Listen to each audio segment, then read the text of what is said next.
joining us, and I have 12:33. So why don't we get started? Hello and welcome to our faculty and staff Q&A session for how we will safely return to campus for autumn quarter. My name is Joe Lawless and I'm the Chief Strategy Officer in the Chancellor's Office.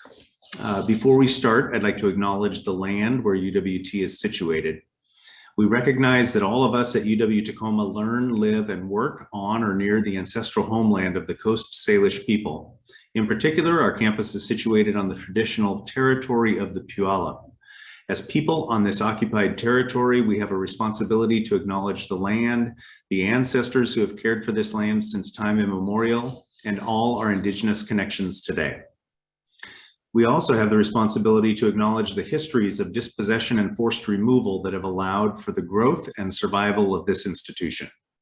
In light of this history, let us take active efforts to partner with our Indigenous community members and neighbors as we continue to work together as a community of learners, leaders, and educators. Thank you. So before we get started, I want to give you a sense of how this is going to work. We're using Zoom webinar rather than Zoom meeting because of the features that it allows for Q&A, and we don't have to have, let's see, 134 participants on the screen. Your camera and microphones are muted. We can't see you. I know there was confusion over that last time. So we can't see you. Your microphone and camera is muted, but you should submit questions through the Q&A feature down there at the bottom. I do have to warn you that I have 5 pages of questions already submitted. So I'd ask you to be patient because your question may be already in the queue. So Brianna Bales and Brian Anderson are both on hand to help moderate the online Q&A function. So when we finish with the pre-submitted questions, we'll get to those that haven't already been answered online. So with us today to help answer questions is Jill Purdy, Executive Vice Chancellor for Academic Affairs, Mentha Hines-Wilson, Vice Chancellor for Student Affairs, Stanley Joshua, Director of Facility Services, and Susan Weichel-Golden, Director of Campus Safety. So based on the number of questions we've received, we may end up going longer than an hour, but we are recording this session and we'll be sending the link out to all campus either later today or first thing tomorrow. I have tried to group the questions into categories that make sense and have combined some that were already asked. So the categories are, I feel like Alex Trebek. The categories are masking, testing, and vaccines, reporting and how reported cases will be handled, classroom and teaching, accommodations, planning, buildings and facilities, and then the general kind of other things that didn't fit into a category, so general. So we're going to start though with, from each of our panelists, I asked them to come prepared with one thing you need to know. So I will start, and the one thing that I think you need to know is kindness. So this whole process is going to be a challenging transition for all of us. Our students, our faculty, our staff are all going to be stretched, and not just by what's happening on campus. As the virus waxes and wanes, the emotional and physical and financial stresses on all of us are going to wax and wane as well. So kindness and understanding are going to serve us well and go a long way to helping our UW community find our path through this. So I ask you for kindness. So Jill, do you want to go next?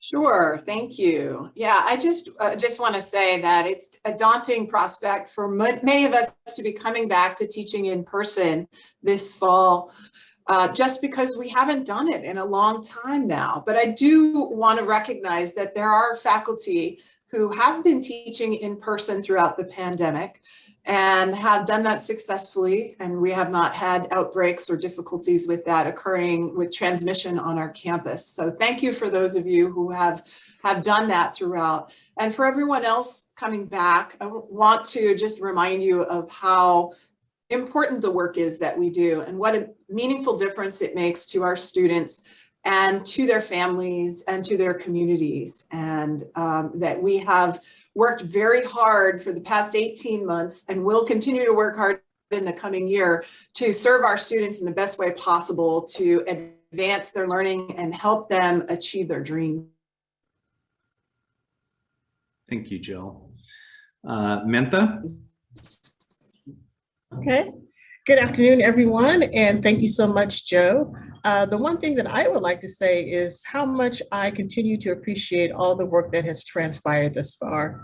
It really has been a difficult year. We've been challenged and stretched in so many different ways, but I have really just been so incredibly gratified and grateful for folks who've been willing to lean in during these moments and being able to pivot and be nimble and to make decisions and to come together to rally around each other to support students, but also support those of us that are working. And so many of us are indeed working remotely and in person, faculties and staff together.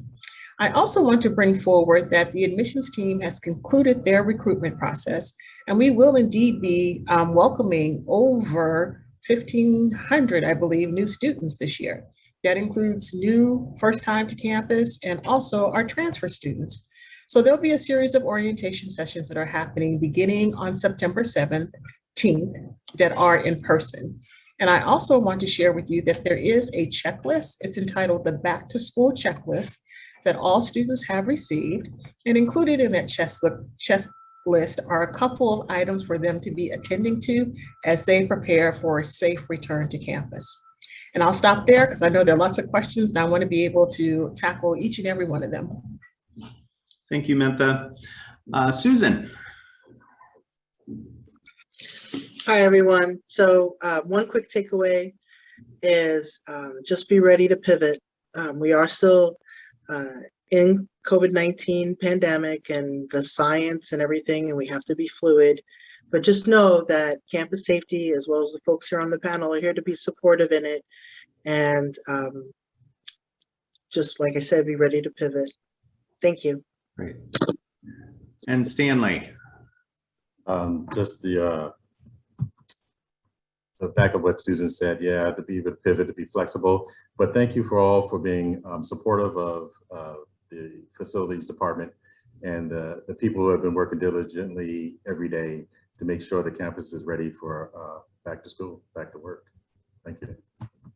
Great, thank you, Stanley, and thanks to your team, to all of your teams for the work that you're doing to keep us safe. So our first grouping of questions is around masks, testing, and vaccines. So let's just jump right in. If a student refuses to wear a mask in the classroom, what do we do?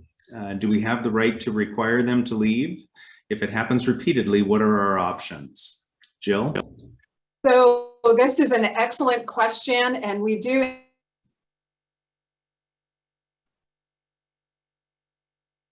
in fact have guidance on that. I'm putting the link in.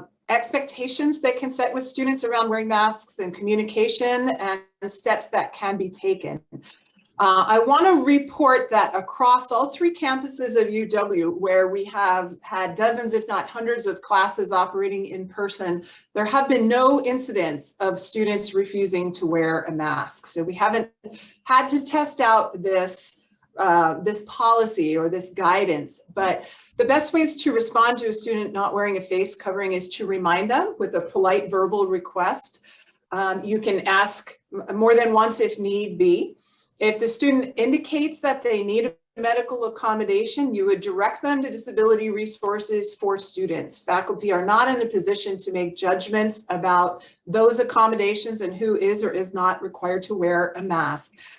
Students typically will comply with putting a face covering on. If you need to ask them, this is reported across the whole West Coast and our partner institutions in public universities. If a student were to not comply with the request, you can remind them of the Husky Pack Pledge. You can, if a repeated request doesn't work, ask them to leave the classroom for the remainder of the class session and then report to the student conduct office the student's behavior. And we have links for doing that in the guidance document that exists. There shouldn't be a challenge with this. This is not a situation where faculty are asked to serve in a role as if they are campus safety, but you do have the responsibility to help secure the safety of everyone in the classroom by asking for face coverings. So Mentha, I'm going to ask a question in a little bit broad, because you can imagine there were a lot of questions about this. So I'm trying to kind of capture the kind of the gist of all of the questions, and it's a little bit broader. And it's is there a campus level procedure for how to handle individuals who refuse to mask? And Susan, you might want to pipe in on this as well. So Mentha.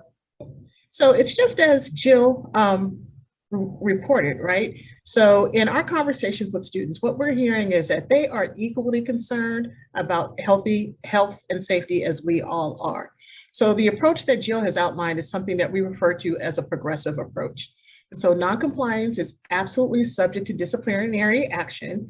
And I would invite you to go to the Student Affairs website, look under the tab that says Student Conduct, and right there is information around face covering guidance.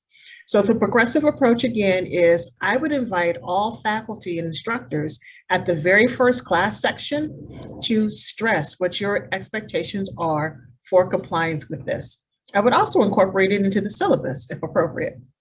If a student is non-compliant, the policy and the practice and the procedures are to talk with the student and explain the expectation, follow up with an email message to that student explaining the expectation.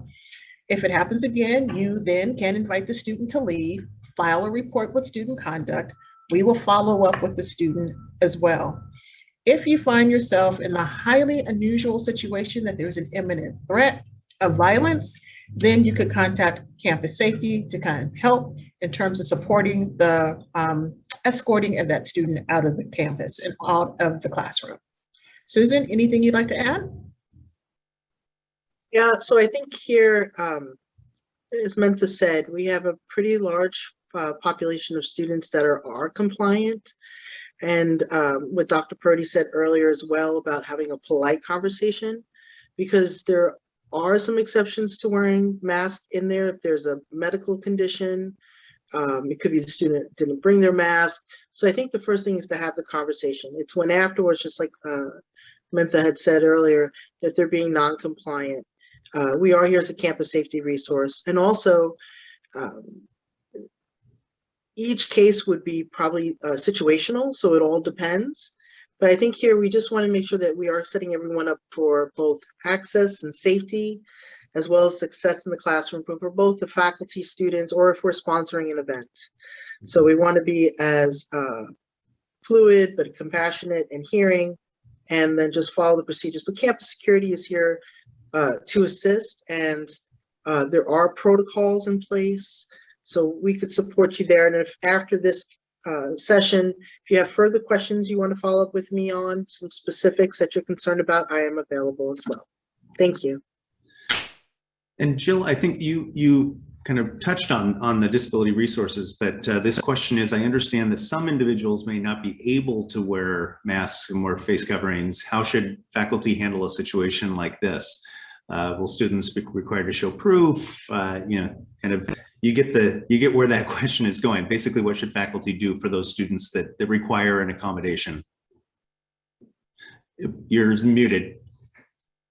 We do want to guide students to use disability resources for students who has the qualifications to make an assessment of a student's needs and determine whether an exception to the face mask policy is appropriate. And so your responsibility as a faculty or staff member is to provide the students with the guidance to go to that office. They will not be authorized to have an exception made to the policy without going through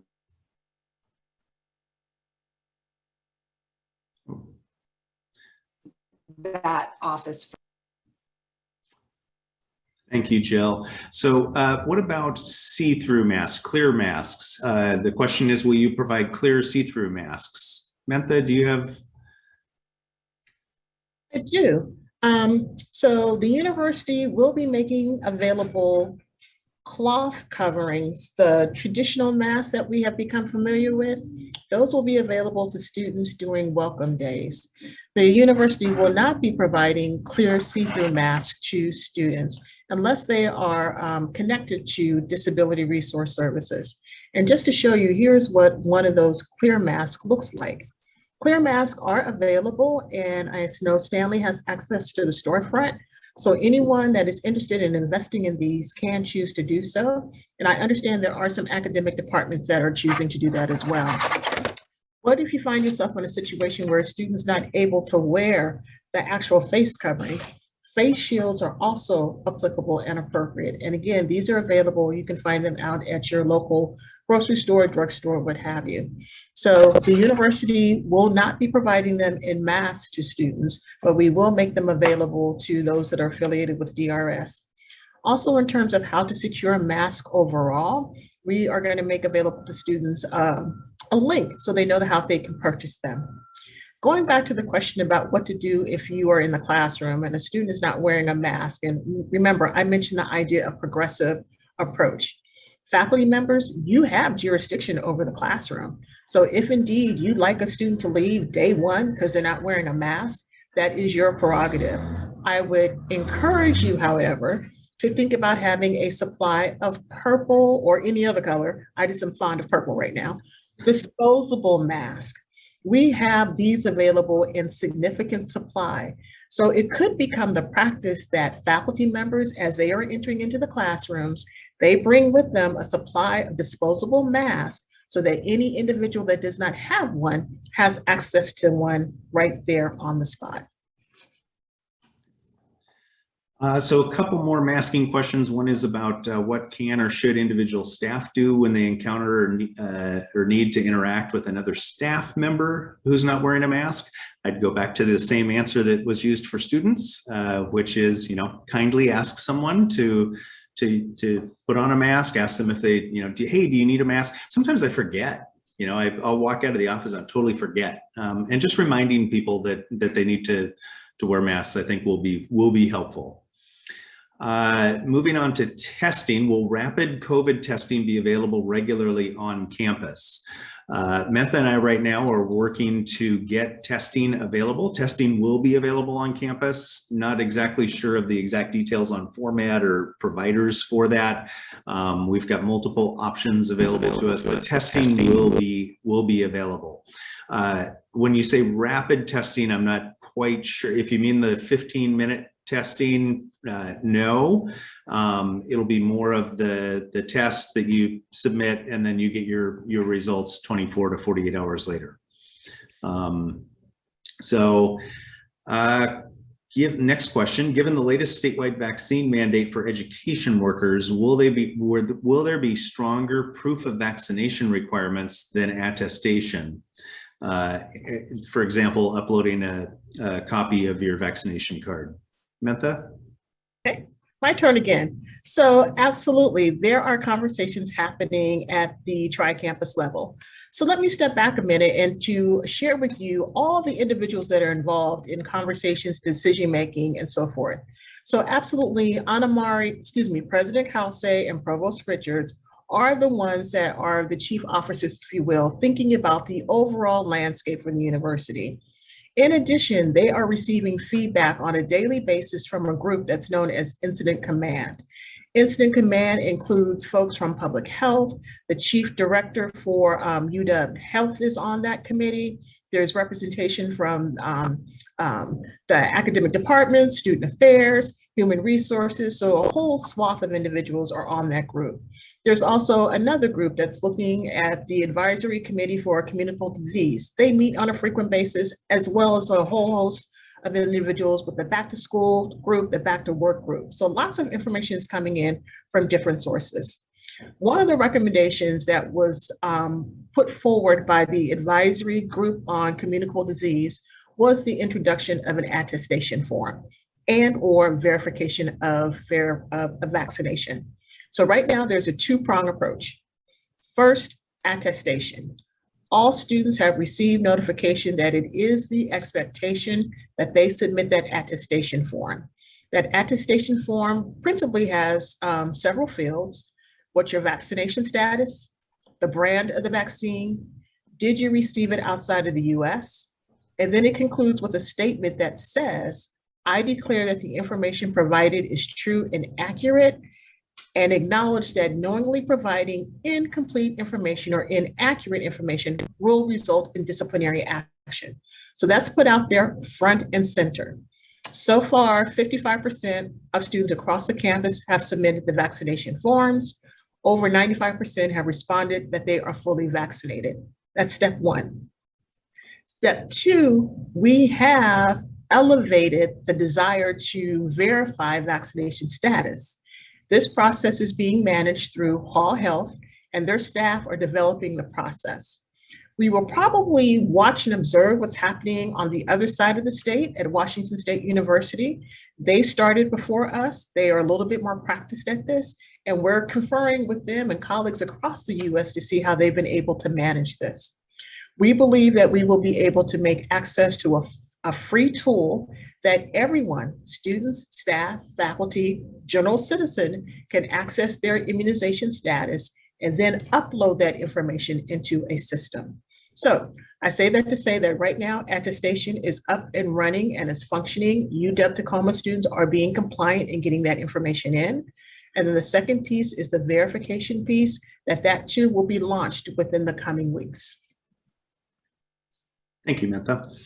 So the next question, I just wanted to preface with that Trish wasn't able to join us today. So I contacted her with HR related questions so that she could kind of give me some answers.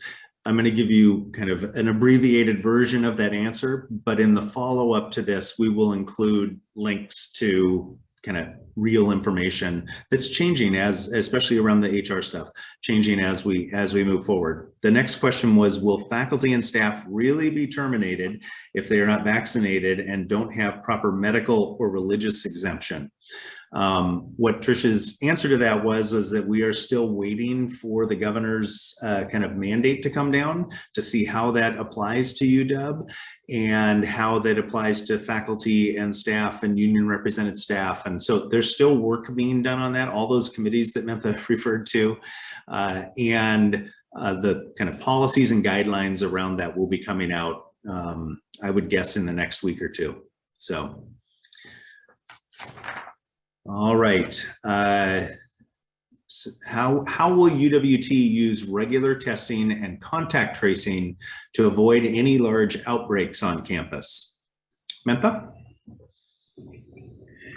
Certainly. We're in the process of refining our testing strategy. So most members of the community are familiar with the Husky Corona testing program. And so that is an option that's available across the 3 campuses. And it's through there that we're capturing the greatest amount of information regarding testing on the campus.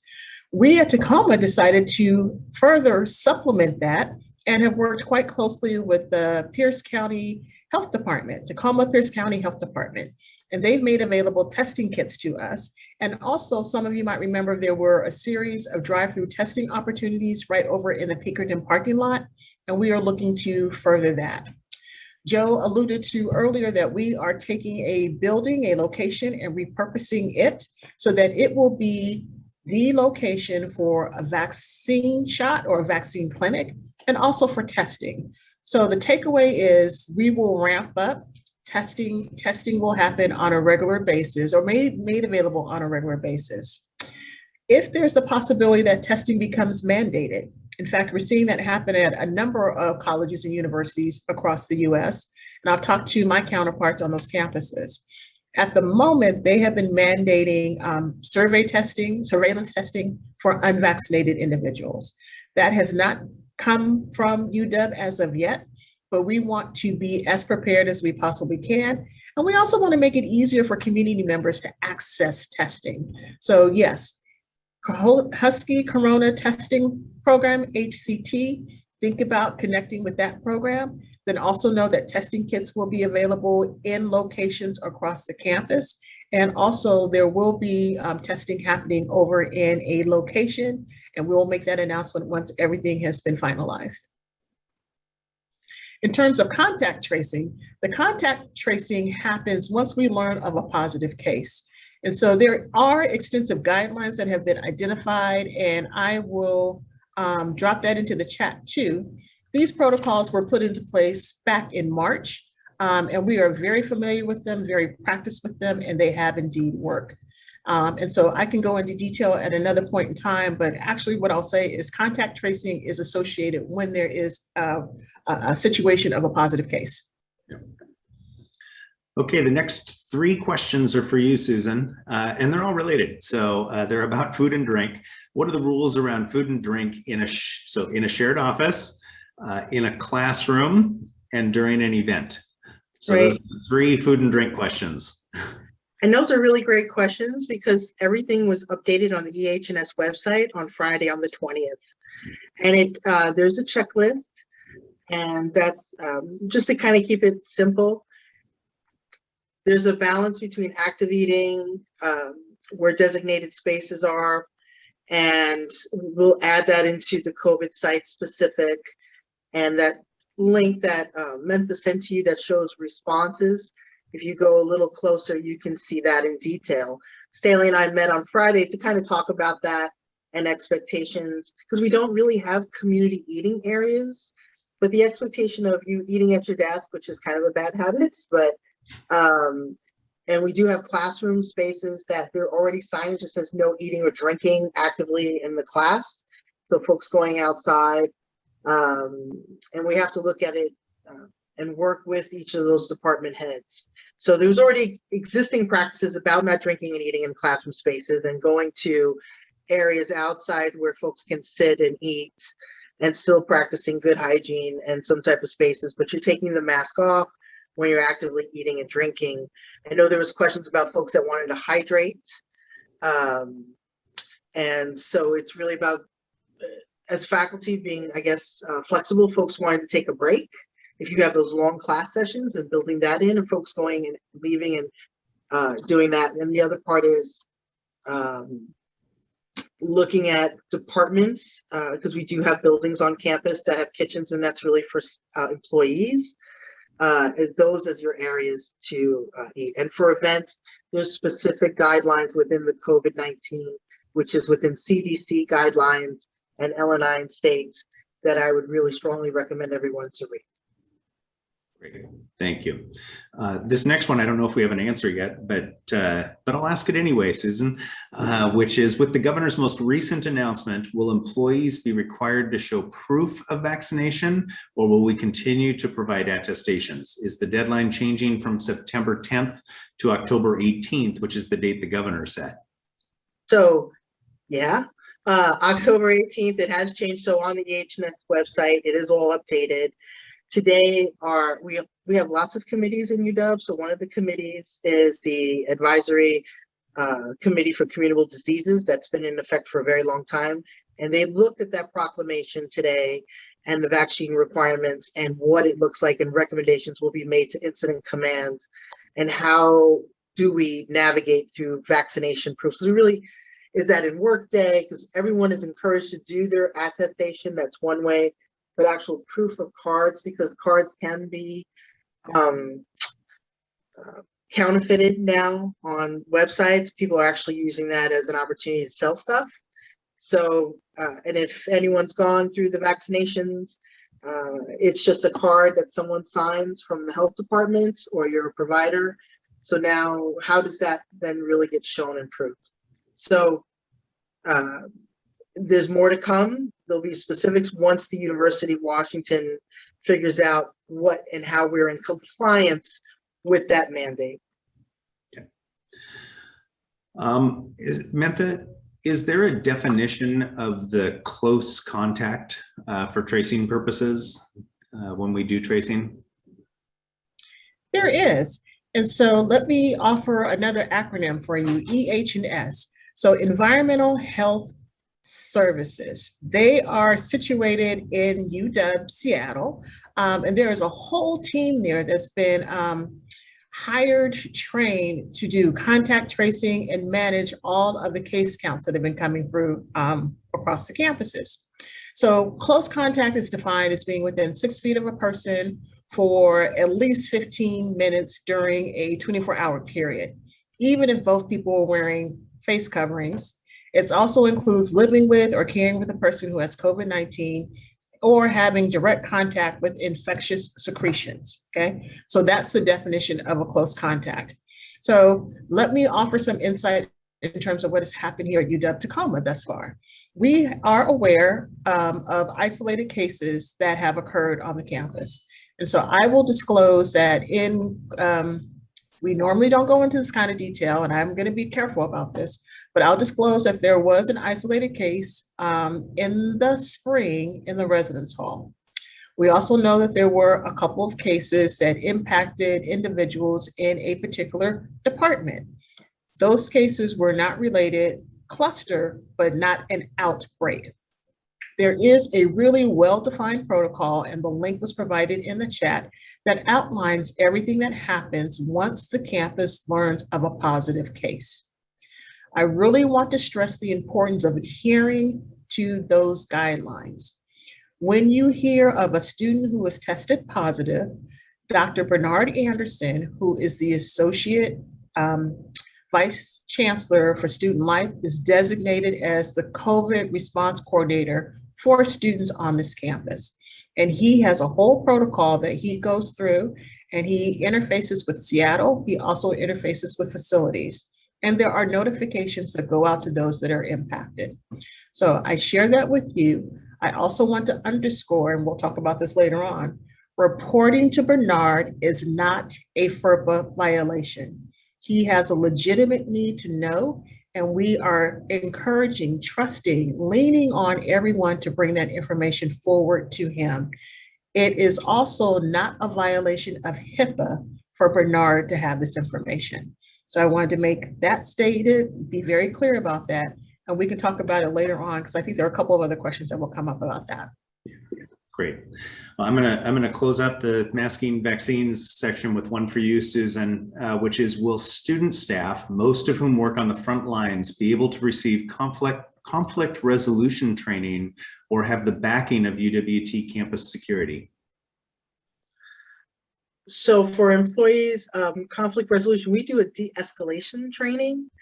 So we can offer that to employees through our Crisis Prevention Institute certification, which one of our sergeants is certified. So we would be happy to, and we can work with those department heads because there's actual training and certification. There's procedures for us to have certification and to be in compliance, right? So we'd be happy to have that as an offering, because I think here, because of COVID-19 and everyone has a different story, and we know it, we have folks that have been through some trauma. And when you're trying to communicate with someone that's in the flight or fight mode, and there just hasn't been a time to rest. I've heard folks compare this to 9/11, and being a 9/11 responder, I can tell you that this is larger because there isn't an off button, right? We can't leave it. And we're always concerned if now when folks cough in a shopping center, everyone's ready to jump. So I think that's the part of how impactful this is. And so how do we as educators, because that's what we're all doing, we're educators, how do we take care of one another? And so navigate through this. Campus safety is here to support. And what Mentha had said earlier about environmental health and safety services, you know, I'm the liaison here too for our campus. So if we need anyone to come in, if there's specific questions, if there's things that we need to update on an FAQ page to kind of help through that process. And we can also look at some COVID-19 grant money if we need to bring something more campus-wide, like mental health first aid. So that might be not just de-escalation, but how do we recognize it? And then how do we really navigate? Because everyone shows different signs of trauma. Some folks are crying, some folks are laughing, some are shutting down, some are aggressive. So how do you recognize that, and how do you navigate through it? And if it's out of your subject matter expertise, contacting campus safety, working with Dr. Purdy, with CareLink, which is another services that would come in and assist us, and also the counseling center to assist with that. And also our care team, right? Referring, because you've tried to help this person, but their behavior, it's so traumatic that they're just won't, a reasonable person that's not under this trauma would hear you, would understand, and then be compliant. And this isn't happening because they're still in the trauma filter. Yep. I hope I answered the question, not too much. Yes. Okay. So Mentha, I'm our next section is reporting, and a bunch of these cross over the masking and reporting. And so I'm going to try to combine a couple of these. This person says, I'm interested in learning how UWT is planning to define and respond to isolated cases versus a COVID outbreak. In other words, what's the tipping point when a few cases become an outbreak? Yeah, so I would invite everyone to take a look at the University of Washington COVID dashboard. So on a daily basis, information is updated regarding the number of cases that are happening, number of positive cases, and it's delineated by faculty, staff, student status. So over the course of the year plus, we know that there were 76 individuals who reported testing positive who were affiliated with UW. That is, and of that, 60 of them were students. On the Seattle campus, there were over 1,400 students that have tested positive for COVID. And again, operations continued. So the isolated situation, we will follow much of what I expressed earlier, and that is when it involves a student, Bernard Anderson's involved, he makes the referral, the investigation happens, we learn about those that have been in close contact with the student, and notify those individuals. And the student is then advised to remain in isolation until the time has passed. If they were in a classroom situation, again, all the appropriate individuals are notified through Seattle EH&S. We follow protocols, and Stanley's team goes in and does a cleaning. So that's what happens in the case of an individual that tests positive, regardless of status, student, faculty, staff. Isolated case. I mentioned the cluster case. What about an outbreak? So an outbreak is defined, there's a whole classification that I included in the link about what an outbreak looks like. And in terms of when do we decide to make a change? It's all depends, right? So there's no particular number that I can point to that we are looking at in terms of an outbreak.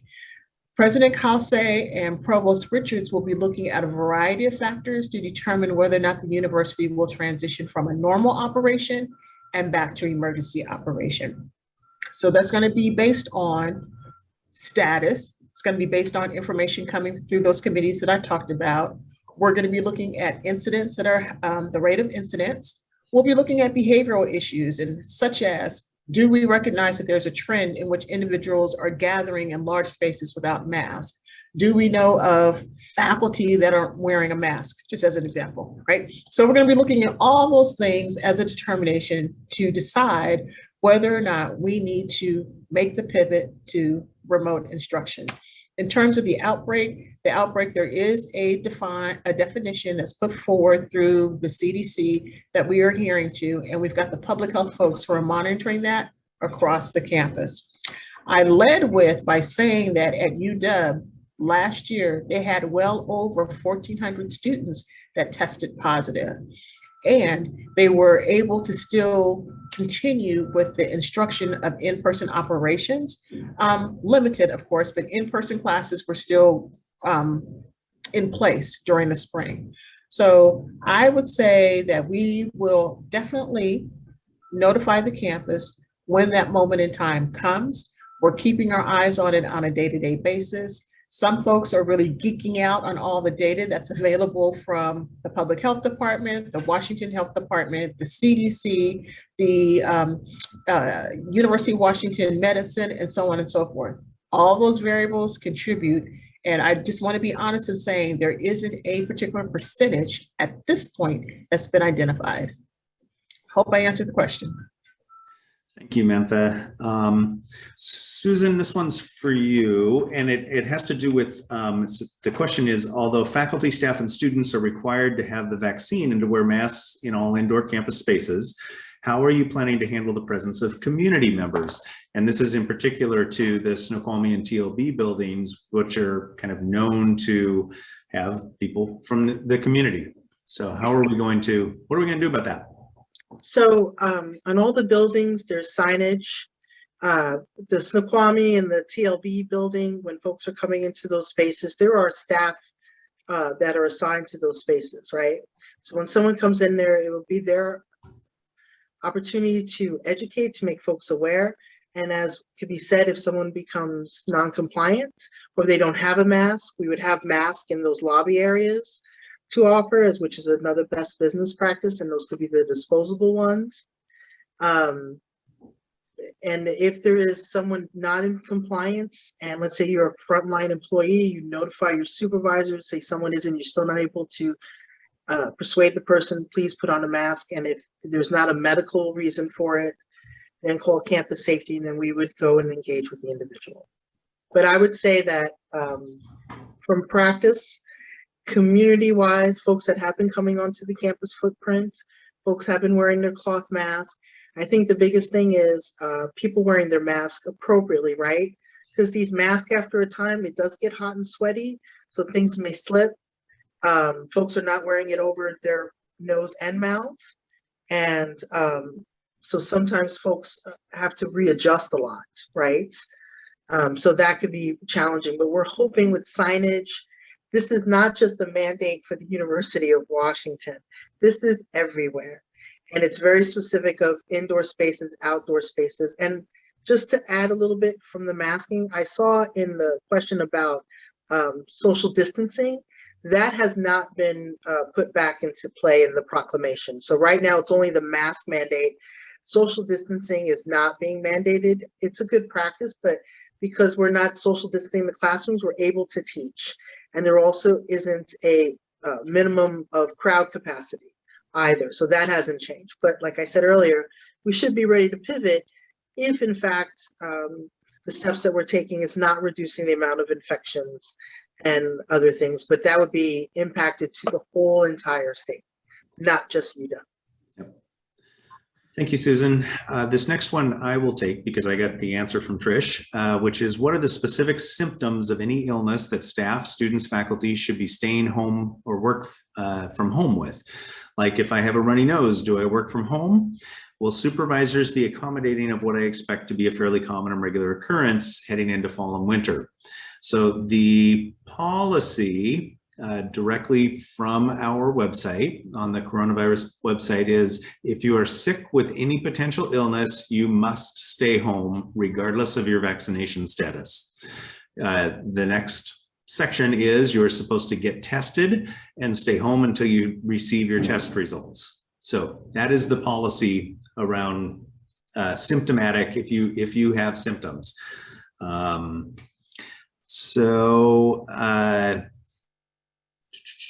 I think I'm going to go to the classroom and teaching section. So this is Jill. Are you ready? A lot of this is for you. Will faculty be equipped with microphones in the classroom? The ones that we used pre-pandemic had severe echo and were unusable. Okay, yeah, I would love to address this question. Every classroom we have has a lockbox in it at the main station in the front of the room that contains a lapel mic or a lavalier microphone that you can clip to your jacket, and a battery pack, and it works with the speakers in the classroom. They all work correctly, but what we haven't been able to do is offer training for everyone on how to use them. And so one of the challenges that might be helpful with these is that a feedback loop is created when the microphone is in front of the speakers for the classroom. So if you are finding that you're getting feedback or you're not able to hear things well, one suggestion is to make sure that you are in back of the speakers, or as close to in back of the speakers as you can be when you're wearing the microphone. Another suggestion is to just turn the volume down a little. You may not need to turn it way down and make it very quiet, but all of those microphones are functioning and they do work. There's even extra batteries in there in case your battery pack runs out during a class. It's also important for folks to know that we have had 14 classrooms that have been upgraded to an ambient microphone system, which means you do not need to wear a microphone. Those microphones are set up in the room to capture conversation and to capture everyone's voices and amplify them, maybe a little bit more like a Zoom meeting would be. So we will be sharing a list of these rooms in a follow-up to this session, so you can identify which of those classrooms does not require you to wear a microphone in order to be clearly heard. I should note also that the masking guidance, I shared the link to that earlier, does allow for teaching faculty to remove their mask in order to be able to communicate clearly and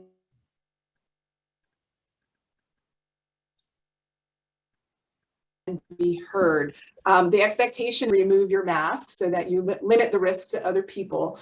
But this can be helpful to students who are hearing impaired. And also the other substitute, of course, is to wear the clear mask that Mentha shared earlier.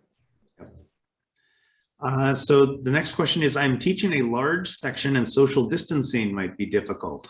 What are rules for the classroom? Someone addressed that earlier, but rules around distancing. Yeah, we don't have any requirements for social distancing going forward because the modeling demonstrates that a combination of a high rate of vaccination with properly worn face masks and the kind of high level air filtration HVAC systems that we have in our classrooms and all room buildings at UW-Tacoma is sufficient such that social distancing doesn't add another layer of protection. And so social distancing requirements do not exist going forward for fall. I should point out that the CDC in their definition of close contact tracing, which Mentha was talking about earlier, does not define 6-foot distancing as being an issue in K through 12 classrooms when students are properly masked. And so they will not contact trace unless you have been less than 3 feet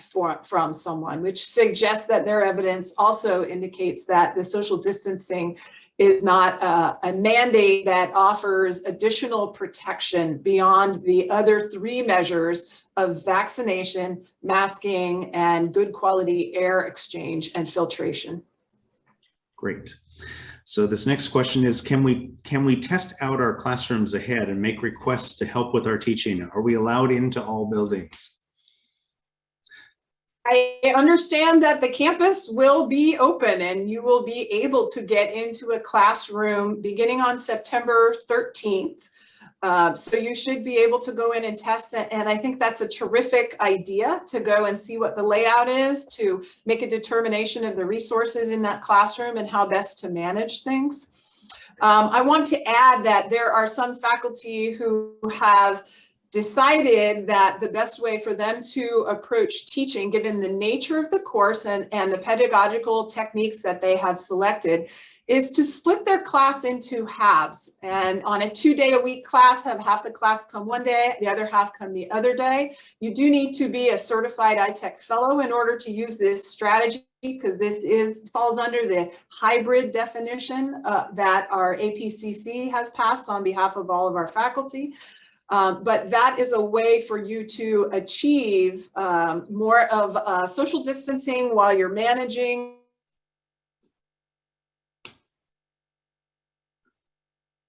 a classroom conversation and when they are wearing masks. Thank you, Jill. And I'd also like to offer, if there are faculty who want to come to campus and go look at a classroom, you can't access a building, get a hold of me, let me know. I'm happy to come, get you in. Susan as well. I was going to offer you up too, Susan. Let the security staff know they are happy to go let you into a classroom if you don't have access. So Jill, the next one, amazingly for you. If we are teaching in person, are we still required to make accommodations for students who do not want to attend class?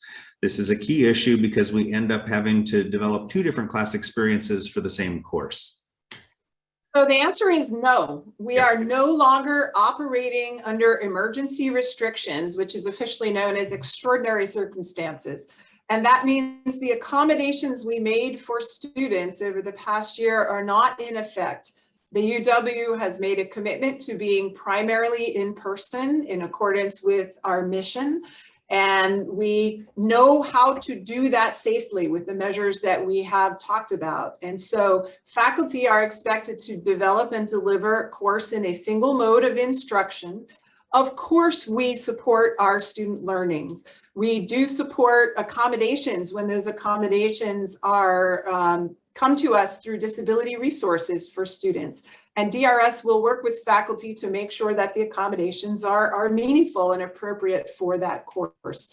But do you need to essentially offer a second course to your students this fall or winter or spring? The answer is no. You should teach in the modality that is the modality that you have selected with the best possible pedagogy and course design for the subject matter and your students. Great. And under what circumstances can a faculty member with a vulnerable member of the household transition a class to online?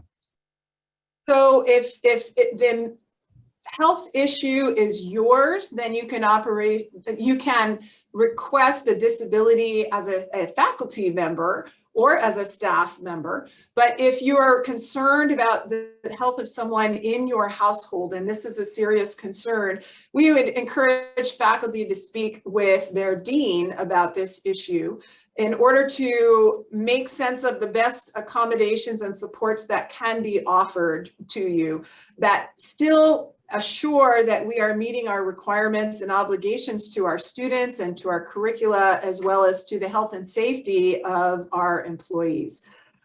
So an individual conversation is possible, and the sooner the better if this is the circumstance, because we have had students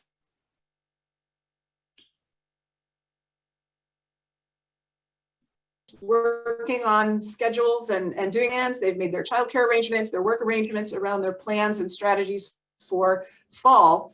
And any changes to the class schedule now and the mode of instruction end up being very disruptive for students. So Jill, what about the case if a student has to go into a 10 to 14 day isolation because they were exposed? What is the expectation for faculty around accommodating that situation? It's no different from when it was a different type of circumstance prior to COVID. We have all encountered students from time to time who have had a serious illness or another concern that has been a challenge for them. And as faculty members, our duty is to find a way to support that student achieving the learning objectives of the course. It may or may not look identical to what other students in the classroom are doing. If it's possible to record lectures or discussions and make that available to students, that's a great outcome, and our classrooms are mostly equipped to support that type of approach. But faculty are in the best position to understand their subject matter and the course learning objectives so that students can achieve them.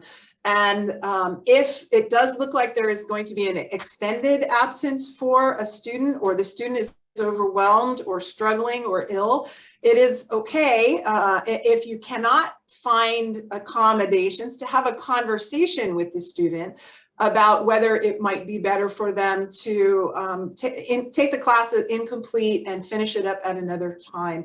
Please note that that is at the student's discretion, not at the faculty member's discretion. Great. I'm going to skip to our buildings and facilities questions, Stanley, and some for Susan on this. So what buildings will be open to the public in fall quarter? And will there be an up-to-date place to check on the website about what buildings are open and closed to public access? Thank you, Joe. So buildings for public access. So every employee, faculty, staff, they have their Husky cards, right? And we've been operating under that. Certain buildings will be open.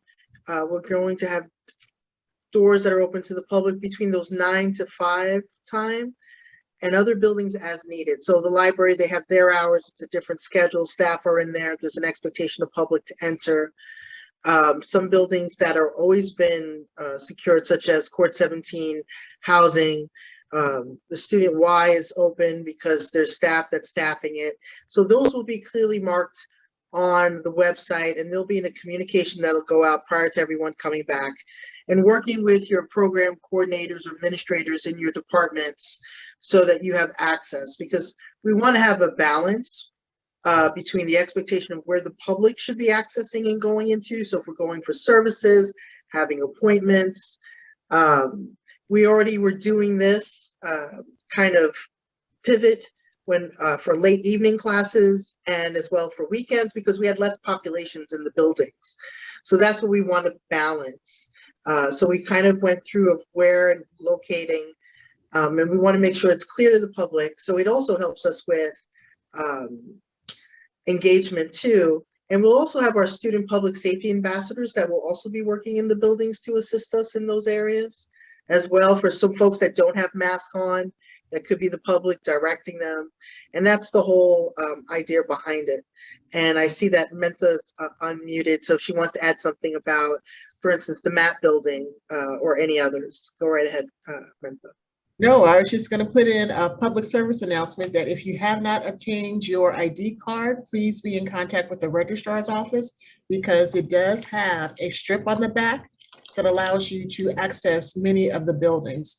So please make sure that you have updated this and have this type of card on your person. And again, the registrar's office has limited hours that they are open at this moment in order to accommodate that.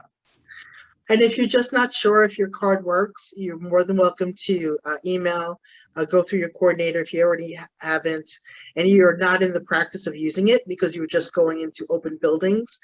But this would be a good time. So for faculty that wanted to come and test classrooms and kind of look, okay, this is where I'm teaching, that would be a good test as well.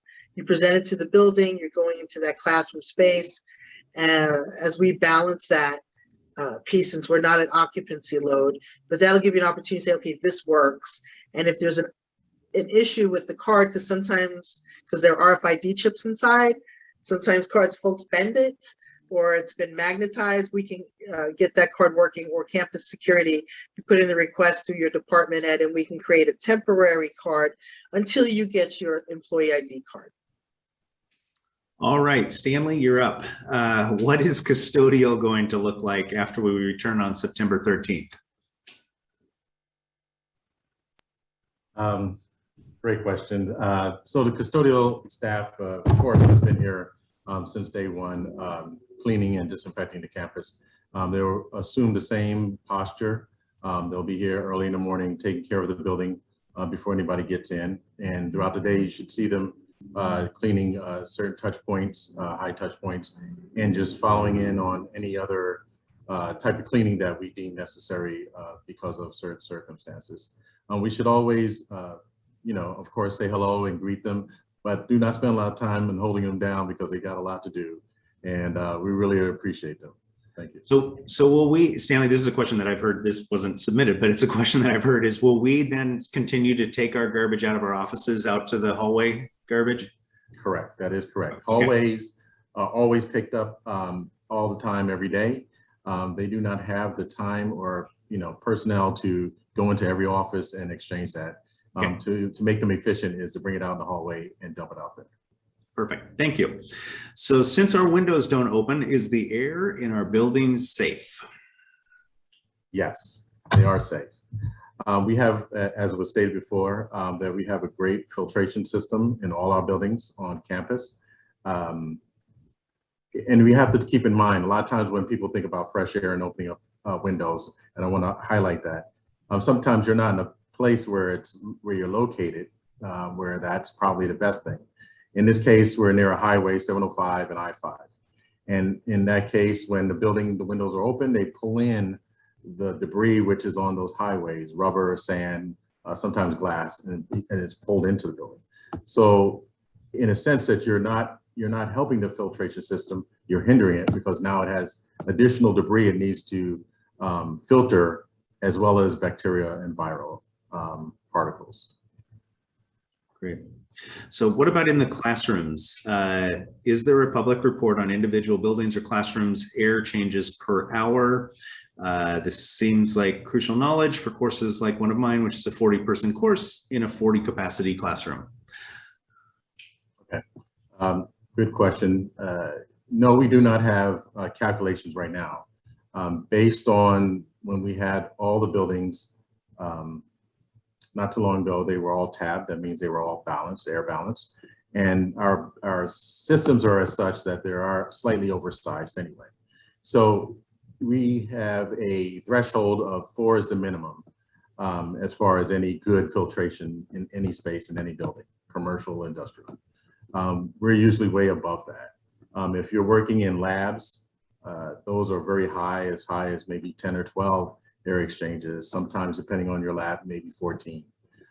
General classrooms, anywhere from 4 and above, and that's on a regular basis. We've added more outside air to dilute the particles within the building and viral or bacterial that may be in the air. So that increases our air exchange up to 6, 7, 8, sometimes 9. Because of the size of the classroom doesn't change anything. And based on how many people you have in there, the system as such, it adjusts to the personnel, meaning temperature, humidity, CO2 in the space, and it allows to adjust and ramps up the air accordingly. So we're in a really good place, really good posture of healthy and clean buildings. Great, thank you. So parking passes, why are parking passes going on sale the day we return to campus and not before? Will we get a ticket for parking? So first one for Stanley, I guess. Second one for Susan. Will we get a ticket for parking in a lot before we purchase the permit? So if I come Monday the 13th and I park and I can't get my permit until 9, between 8 and 9, am I going to get a ticket? So the parking passes, right? So we're implementing a new software system that will create some efficiencies that will be managed by in-house personnel. And so the program will go live on September 13th. Now, if you're parking in a space and you don't have a parking permit, you will not be ticketed that day. And if you are, for some strange reason, just let us know and we'll take care of it. Okay. Is Transportation Services selling more parking permits than spots as they've done in the past? Parking is always a problem on our campus. And I fear that it will be a larger issue next year with Craig Lot offline. Okay. So you know, a lot of people don't know that we monitor the occupancies closely throughout the day, every day. And that's something that we do all the time just to see how it's going with the use of parking. Now, we do sell permits. We sell enough permits for parking holders to be able to park. But there are some times when people are not able to find parking spaces because we do have, you know, a couple of individuals sometimes that do illegal parking, or sometimes they are late and they just find a parking space and they'll just pull in. And then the permit holder is not have an available parking space to them. We do issue overflow parking, so if they let us know, we can get that to them and then accommodate them accordingly.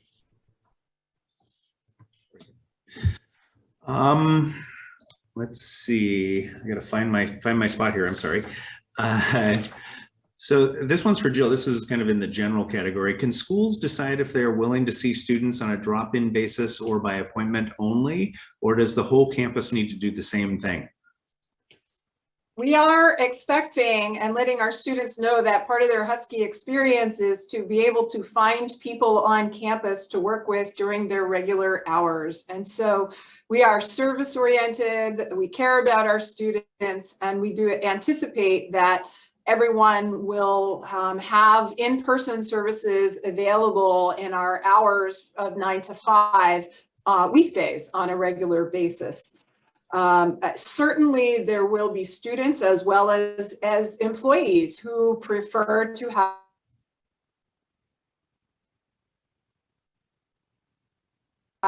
scheduled appointments, and that counts students, but we still need to provide services to students if they walk in and need help universally across campus. Yeah.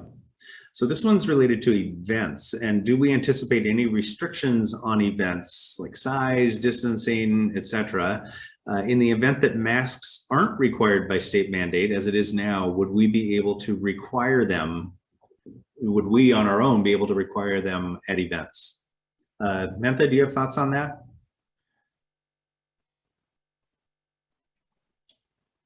I'm sorry, I was responding to a question in the Q&A. So could you?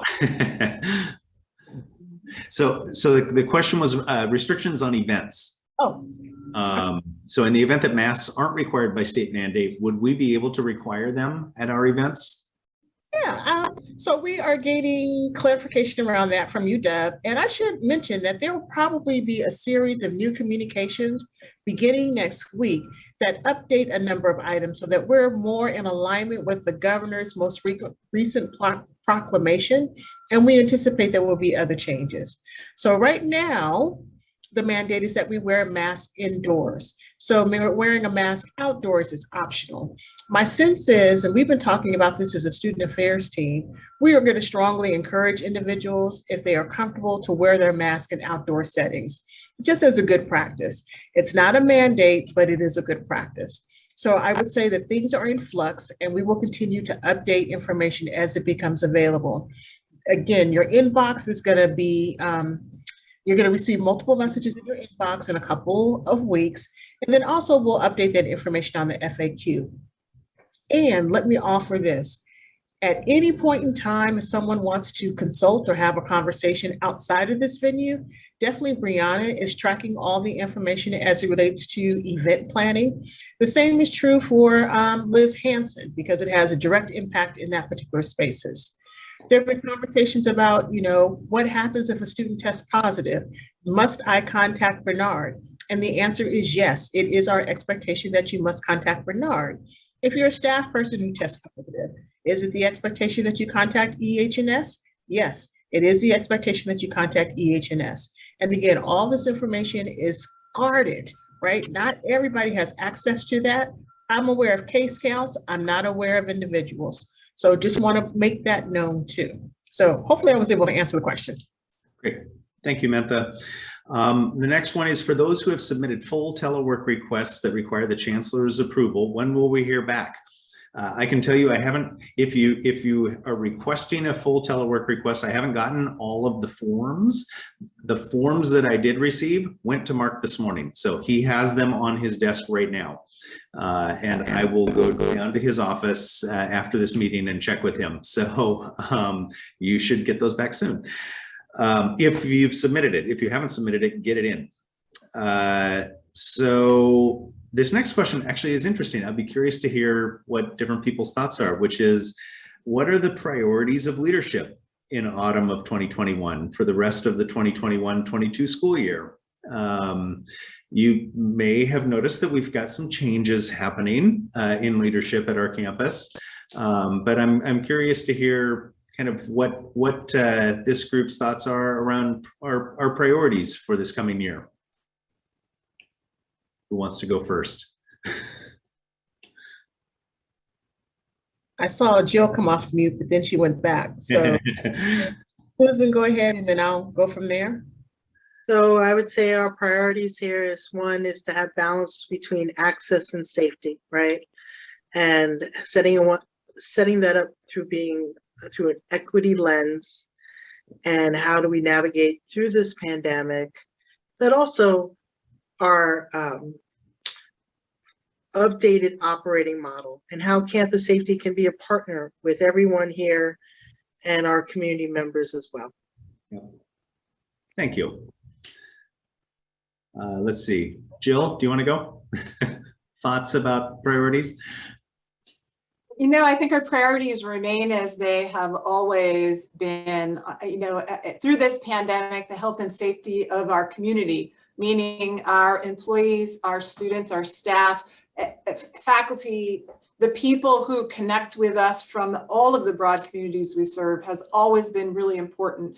And we wouldn't think about coming back to in person if we didn't believe that the safety measures in place could protect us. And that's incredibly important. You can't get past that as a first priority. It really is tops. I think the next priority after that, it may be hand in hand with it, is really making the difference that we make through what we do all the time in the many ways that we care for our students and we care for each other and we care for our communities. and the transformative impacts we have on the lives of our students through education and a host of well-being and supports that all of our staff and faculty contribute to. Yeah. Bentha? Sure, my turn. So I echo all that's been said, and I would say definitely the priority is creating a space in which students are feeling as if they are going to have a safe return to campus. And so we have thousands of students who have selected the University of Washington, Tacoma. They've chosen to unite with us this upcoming fall. And so I would like to extend a personal invitation to all employees across the campus. Employees, students, faculty, employees, student staff, faculty, and staff. This is in academic affairs, advancement, chancellor's unit, the finance and administration department, information technology, student affairs, and any department that I missed. I'm thinking the whole complement that we do what we can to come together and welcome our staff, our faculty back to campus, but also to welcome our students. There'll be an opportunity during the first week of the quarter for us to engage in what we're referring to as Welcome Days activities. And so I'm hoping that those that are on the campus will take the time to really be supportive to students, help them learn how to navigate the campus. We have dozens, hundreds of students who were admitted the year before and have never been on campus. So to help them become acclimated to our environment too. So that's definitely a high priority, to welcome and to congratulate students and to support them on their journey. And it's going to be a little chaotic those first couple of weeks, and we're going to trip over ourselves, but we're going to, I really, really do believe that this community comes together when we need to. So that's my hope. The other transition and high priority is that we're welcoming a new chancellor. So what does the next chapter look like for the University of Washington, Tacoma? So being able to hear from that individual, Dr.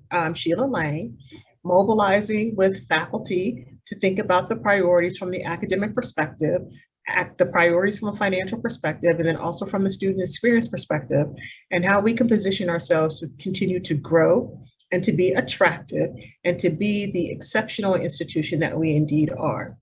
And then the last priority is just one around just being in community and supporting and looking at campus climate issues. So I have a whole host of things, but those are the top three that are really, really compelling to me and help me feel a little bit better every day in getting up, figuring out how to navigate this pandemic in a way that is comfortable for me and allows me to do the work that I most enjoy. Thank you. This one's a kind of a specialized question, which is, does UWT have a policy on how to address a situation where an international student cannot come back to the US due to visa issues? What kinds of accommodations should faculty make in this case? I'm not sure if this is Mentha or Jill. It would be a University of Washington policy, I am guessing. Go ahead, Mentha. I think you and I are going to say the same thing. I would reach out to Jeff Cohen's office because definitely they're going to be involved in working in that regard with some particular allowances for academic accommodations. There is definitely a subcommittee working on the Seattle campus that has representation from 3 campuses. We're looking very, very closely at how the pandemic has also impacted international students. Their access to vaccines, their ability to re-enter the States, their comfort level in coming back to the States. Do they have all the information that they need? So I would say in that instance, while I don't have a definitive answer, I would refer that to our colleague, Jeff Cohen and his staff over in Global Affairs. Great, thank you. And the last question in this section, I am watching the time. I'm trying to get this done before we get to 2 o'clock. But the last question in this section is actually one of my favorites, and it's about the philosophical objection. And so thank you to the faculty member who submitted this, and it was basically, how will the philosophical objection be evaluated? The philosophical objection has gone away. It doesn't exist anymore. We have religious and medical exemptions So it's no longer an issue, but I loved the question. So I wanted to make sure we got it in there. So some questions about accommodations. There's one about parents of unvaccinated children and needing flexibility around care. The care situation, not just in this region, but nationally, has become a challenge. In this region, many care centers have closed down. There are resources available that I will put in the follow-up to this that are both for backup care through Bright Horizons and Kinder Care, and also care referrals. And there's a lot of resources available to us around care, and I encourage you to look at them. The person coordinating that on the Seattle campus now used to be on our campus, and she has a heart for us. So I encourage you, if care is an issue or is proving to be an issue, or there's flexibility needs, because I believe we're going to have to be flexible moving forward because of childcare, then I encourage you to access that resource, and I will give you the link in the follow-up to this.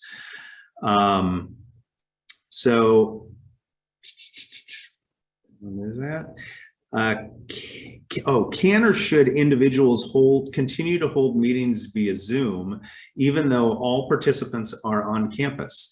This is a question. I was in a national meeting with both universities and businesses, and this is a question everyone is asking around how do we come back now that we've all been on Zoom, and some people might be here and some people might not. I think we're going to have to find our way through it. If everyone is on campus and you want to meet in person, there are meeting rooms, and I think you just take some planning out to be, in a space. I'd encourage you in the fall. It's so beautiful around here in the fall. There's a lot of meeting space out on Prairie Line Trail. Go out there. I've had a couple meetings there this summer. That works well.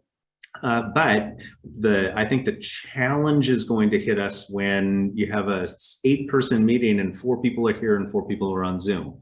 We don't have a lot of rooms on campus that can accommodate that. And I think we may end up, at least in the interim, having some laptops on the table and having kind of a hybrid meeting experience is what I would expect.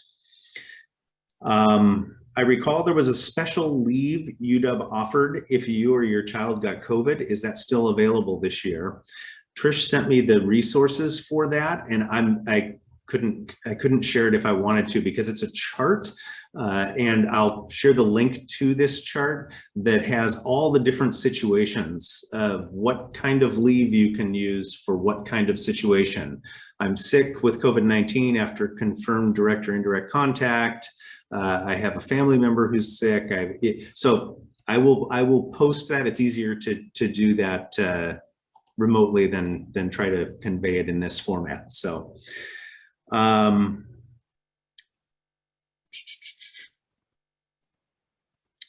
think we've gotten through the majority of the questions that were submitted beforehand. I've kind of combined some into thematically.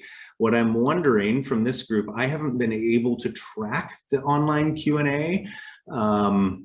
Are there outstanding questions that we want to address that came through the Q&A? It doesn't sound like it. Well, I kind of apologize for the volume, but there are a lot of questions out there. There will be a follow-up piece coming out. Brian and I will work on this, and my guess is probably tomorrow morning we will get that out. That'll have more information and information from this meeting that we're, the links that we've shared. We will update our website so that that's the most kind of up-to-date current information is always go to the website. We try to keep that up to date because the things are shifting. They're changing almost, not daily anymore, but at least weekly. So I would say, keep that, mark that tab on your browser.